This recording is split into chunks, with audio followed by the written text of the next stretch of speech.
Pare, ulitin mo nga yung sinasabi mo kabuti tuwing December. Alagay ako ba te? Oo, yung kabuti. Sige. Ito yung sinasabi mo pare. Yan. No. Sige, ikukwento ko sa inyo. Nandito na kayo. Napilitin ako tuloy. Ay, ano ba yan? Aray, ang Kuya Iboy, may asawa. Oo. Ay ngayon.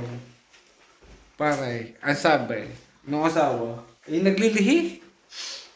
Ang sabi nung asawa Iboy. Sabi nung Kuya Iboy, bakit kayo nga?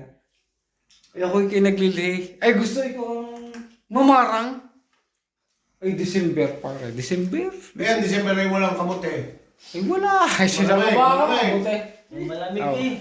Ay ito Kuya Iboy, madaling araw yung umalis ng bahay.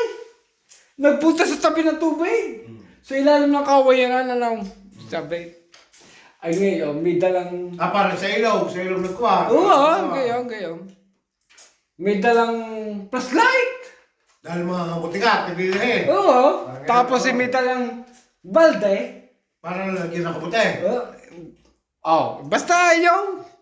Ay, Tapos may dalang lagatira. Ay, mangingilaw. Napuno ng yun, tubig. pare. Ay, sa amin sa Quezon, mangingilaw yun. Mangingilaw.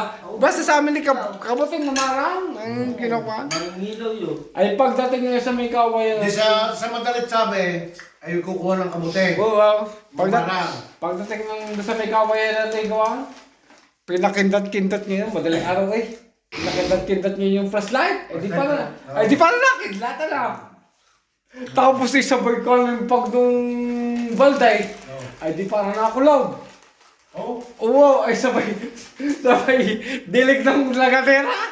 Ay di pa na, wala na lang. Ibig sabihin, kinabukasan may kabuti. Ay bago sumikat ang araw.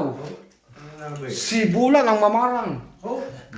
Ay pagdating sa bahay, sabi nung asawa, aba, ay Iboy, anong galing mo?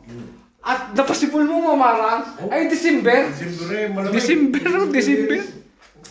Mahigpit din nga yan. Ano? Ay sabi ng Kuya Iboy, abay papangit ang lahi. Papangit ang lahi kung hindi may bibigyan ang hinihiling ng naglilihi.